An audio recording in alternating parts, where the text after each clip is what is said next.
Students, this is CA Karishma Bansal from my future academy. आज अपन लोग डेलीगेशन ऑफ अथॉरिटी से चालू करेंगे। डेलीगेशन ऑफ अथॉरिटी मैंने समझाया था, जब अपन लोग अथॉरिटी को दूसरे लोगों को डिस्ट्रीब्यूट करना चालू करते हैं वो हमारे लिए डेलीगेशन ऑफ अथॉरिटी है।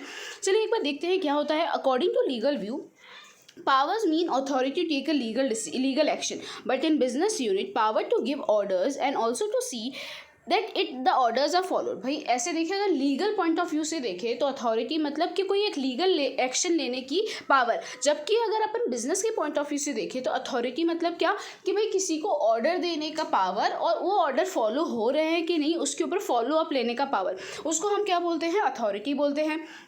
When the size of organization become large, the upper level administration assigns some work to their helpers। क्या बोल रहे हैं?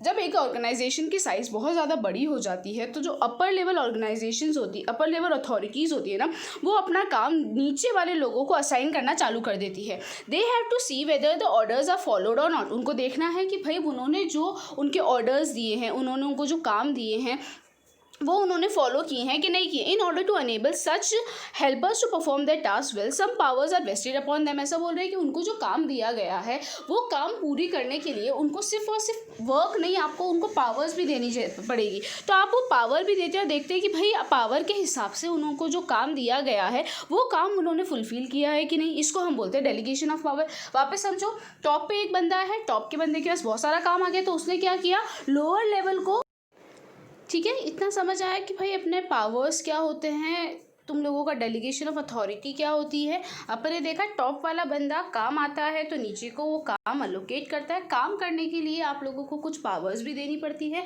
तो ये अपन बोलते हैं जब अपन अपनी पावर्स और काम दोनों अलोकेट करते हैं तो वो होता है डेलीगेशन ऑफ अथॉरिटी। डेफिनेशन पे आते हैं। लुइस एलन बोलता है delegation of power is such a kind of process in which administrator give a part of the person to his helper along with his duties and the helper with the help of others for the purpose of work performance accept such powers consciously. क्या बोल रहे हैं कि delegation of power एक इस तरह का process है जहाँ पे जो मेन बंदा है वो अपनी पावर अपने हेल्पर का अलोकेट करता है और हेल्पर दूसरे हेल्पर के मदद से वो काम पूरा करता है और अपनी पूरी रिस्पॉन्सिबिलिटी एक्सेप्ट करता है और उसके अकॉर्डिंगली अपनी पावर को यूज़ करता है। In delegation of power the understanding of responsibility is the main thing. Power के डेलीगेशन में रिस्पॉन्सिबिलिटी को समझना बहुत ज़रूरी है। एक हेल्पर को उतनी ही पावर देनी चाहिए जितनी उसके पास रिस्पॉन्सिबिलिटी है। जितनी रिस्पॉन्सिबिलिटी है उतनी पावर होगी तो काम अच्छे से होगा। अगर रिस्पॉन्सिबिलिटी ज़्यादा है, पावर कम होगी तो भी नहीं चलेगा। रिस्पॉन्सिबिलिटी कम है, पावर ज़्यादा होगी तो भी नहीं चलेगा। तो हमेशा याद रखना, जो पावर और रिस्पॉन्सिबिलिटी है एक दूसरे के साथ साथ जानी चाहिए। जितनी पावर उतनी रिस्पॉन्सिबिलिटी, ठीक है। आते हैं इंपॉर्टेंस पे। Importance of delegation of power and delegation of authority.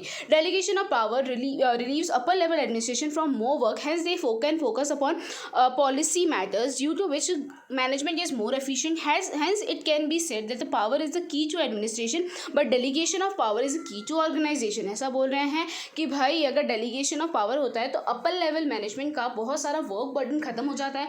तो ऐसा बोल सकते हैं कि जो पावर होती है वो एक किसी ऑर्गेनाइजेशन का बोलते हैं ना इम्पॉर्टेंट पार्ट है, बट डेलीगेशन ऑफ पावर एक ऑर्गेनाइजेशन का की पार्ट है जिसके बिना ऑर्गेनाइजेशन का काम करना बहुत ज़्यादा मुश्किल है। Work efficient management. अब ये वर्क एफिशिएंट मैनेजमेंट क्या होता है? Due to delegation of power the officers working on higher level have less burden of work and the routine work are hence distributed resulting in focus on important area. At the same time they can meet objective due to which the business unit get work efficient management. क्या बोल रहे हैं? Work efficient management में क्या बोला गया है कि भाई जो टॉप लेवल है उनके ऊपर सारा बर्डन खत्म हो जाता है तो वो लोग पॉलिसी रिलेटेड डिसीजन अच्छे से ले पाते हैं। अब पॉलिसी डिसीजन अच्छे से लिए जाएंगे तो ऑब्जेक्टिव्स अच्छे से मीट हो पाएंगे। अगर ऑब्जेक्टिव्स अच्छे से मीट हो जाएंगे तो काम एक अपन को एक एफिशिएंट मैनेजमेंट मिलेगा, एक अच्छा मैनेजमेंट बंदा मिलेगा जो पूरा का पूरा ध्यान अपने मैनेजमेंट पे दे रहा है, उसको दूसरी चीज़ों पे ध्यान देने की ज़रूरत नहीं है। तो इसीलिए डेलीगेशन ऑफ अथॉरिटी की वजह से क्या होता है? वर्क एफिशिएंट मैनेजमेंट मिलता है।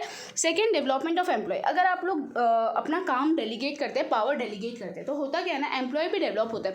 पहले आप सिर्फ उनको ऑर्डर देते थे, वो ऑर्डर को फॉलो करते थे तो उनकी कोई स्किल्स या फिर उनका कोई टैलेंट है ना, बोलते ना उभरता नहीं था या फिर डेवलप नहीं होती थी। बट अब because of delegation of development of delegation of power, तुम लोगों के जो एम्प्लॉयज़ हैं उनका भी क्या होता है, डेवलपमेंट होता है। मोटिवेशन, भाई अगर आप एम्प्लॉयज़ को पावर डेलीगेट करेंगे, उनको डिसीजन मेकिंग में इन्वॉल्व करेंगे, तो उन लोगों को भी एक मोटिवेशन आता है कि यार हाँ यार, मुझे भी कुछ इंपॉर्टेंट कंसिडर किया जा रहा है इस ऑर्गेनाइजेशन में, मेरा भी कुछ रोल है इस ऑर्गेनाइजेशन में। उनको सिर्फ हेल्पर की जैसे नहीं, उन लोगों को एक अच्छे अकम्पलिशर की जैसे देखा जाता है, यार तुम लोग कुछ कर सकते हो, हम लोग इसीलिए तुमको पावर दे रहे हैं। तो इस तरह से उनके अंदर एक मोटिवेशन आता है, अच्छा यार मेरे को इतनी रिस्पॉन्सिबिलिटी दी गई है, मुझे इतनी पावर दी गई है, मैं तो मेरा काम करूँगा और मैं एकदम अच्छे से करूँगा, मैं बताऊँगा कि भाई मेरे को जो पावर दी गई है वो सही है। ठीक है, आगे आते हैं बेनिफिट्स ऑफ स्पेशलाइजेशन। होता क्या है, अपन लोग पहले पूरी पावर ऊपर के हाथ में होती थी। अब यार ऊपर वाले बंदे पे क्या उसके पास सारी स्किल्स हो वो ज़रूरी है? नहीं है, डेफिनेटली, राइट। अब यहाँ पे बेनिफिट ऑफ स्पेशलाइजेशन में ये है कि भाई जो बंदे के अंदर जो एबिलिटी है वो ही काम करेगा, उसके पास वो ही पावर होगी, उस पावर के उस काम के रिलेटेड सारी पावर उसके पास होगी। पहले क्या होता था, टॉप के पास सारी पावर होती थी। अब यार सारा बंदा एक में सही हो वो ज़रूरी नहीं है, राइट। एक में सारे वो बंदे के पास सारी स्किल्स हो वो ज़रूरी है, पर डेलीगेशन ऑफ अथॉरिटी से क्या हो गया, जिस बंदे के पास जो स्किल है वो उसके रिलेटेड पावर और अथॉरिटी उसके पास होती है। तो उस वजह से क्या होता है, बेनिफिट ऑफ स्पेशलाइजेशन, वो काम जो स्पेशल बंदा है वो ही करेगा और उसके पास जितनी नॉलेज है उस हिसाब से करेगा। तो काम में क्या आएगा, अपन को स्पेशलाइजेशन का बेनिफिट मिलेगा। ठीक है, कोऑर्डिनेशन, डेलीगेशन ऑफ अथॉरिटी की वजह से कोऑर्डिनेशन बना रहता है, क्योंकि भाई टॉप वाला मिडल पे ध्यान रखेगा, मिडल वाला लोअर पे ध्यान रखेगा, तो हर चीज़ में अपर लेवल को बोलते हैं ना, कंसर्न होने की ज़रूरत नहीं है। तो because of delegation of authority एक ऑर्गेनाइजेशन के अंदर अच्छा कोऑर्डिनेशन बना रहता है। स्कोप ऑफ एक्सपांशन, अगर आप लोग है ना पावर डेलीगेट करते रहते हैं ना, तो आप कंपनी को जब चाहे ना एक्सपांड कर सकते हैं, क्योंकि टॉप के ऊपर इतना बर्डन नहीं है। तो टॉप अपने हिसाब से नया आइडियाज़ देख सकता है, नए एक्सपांशन के आइडियाज़ दे सकता है। इस वजह से अगर आपका डेलीगेशन ऑफ अथॉरिटी अच्छा है तो आप लोगों का क्या होगा, एक्सपांशन का स्कोप बहुत अच्छा होगा। ठीक है, अब आते हैं elements of delegation of authority. उससे पहले एक बार रिवाइज कर लेते हैं इंपॉर्टेंस में क्या क्या था। Work efficient management, development of employ, motivation, benefits of specialization, coordination, scope for expansion. आते हैं elements of delegation of authority पे। एंट्रस्टमेंट ऑफ रिस्पॉन्सिबिलिटी, फर्स्ट है एंट्रस्टमेंट ऑफ रिस्पॉन्सिबिलिटी, सेकेंड है कन्फर्मेंट ऑफ अथॉरिटी, थर्ड है creation of accountability. देखो यहाँ पे 3 चीज़ें बताई गई है। सबसे पहले आप लोगों को उनको रिस्पॉन्सिबिलिटी देनी है, आपने उनको जो ड्यूटी असाइन की है वो ड्यूटी के सामने उनकी क्या रिस्पॉन्सिबिलिटी है वो उसको आपको बतानी है कि भाई ये तेरे को ड्यूटी है, ये तेरी रिस्पॉन्सिबिलिटी है। ठीक है, रिस्पॉन्सिबिलिटी हमेशा टॉप से बॉटम होती है, मतलब सबसे ज़्यादा रिस्पॉन्सिबिलिटी टॉप की होती है, उसके बाद उसके नीचे, उसके बाद उसके नीचे। तो रिस्पॉन्सिबिलिटी कैसी होती है, टॉप टू बॉटम। ठीक है, तो समझ आया, रिस्पॉन्सिबिलिटी मतलब जो ड्यूटी असाइन की गई है तो उसके रिलेटेड आप लोगों का कितना काम हो चुका है, आप उसके लिए कम्प्लीटली बोलते हैं ना रिस्पॉन्सिबल है, आपको उसको काम को पूरा असाइन करा हुआ है तो आपको उसको कंप्लीट करना है। ये सारी उसको अपन को उसको रिस्पॉन्सिबिलिटी समझानी है। सेकेंड है कन्फर्मेंट ऑफ अथॉरिटी। एक बार अपन किसी बंदे को काम दे देना, उसके सामने उसको अपन को इनफ पावर देनी पड़ती है ताकि वो सामने वाले दूसरे नीचे वाले बंदों से काम करवा सके, वरना नीचे वाला बंदा बोलेगा तेरे पास क्या अथॉरिटी है कि तू मुझे बोल रहा है। तो ऐसा बोल रहे हैं कि भाई जो एक बार आप लोगों ने काम अलोकेट कर दिया तो उसके सामने उसको आपको इनफ पावर देनी पड़ेगी ताकि वो लोगों से काम करवा सके, ऐसा बोल रहे हैं। हैंस डेलीगेशन ऑफ अथॉरिटी एक इंपॉर्टेंट स्टेप है अलॉटमेंट ऑफ पावर में। ये कैसे है, ये भी अपर से लोअर है भाई, सबसे ज़्यादा अथॉरिटी ऊपर के पास होती है, सबसे कम अथॉरिटी लोअर के पास होती है। Normally in this process the power is to give decision and the power to give order is given।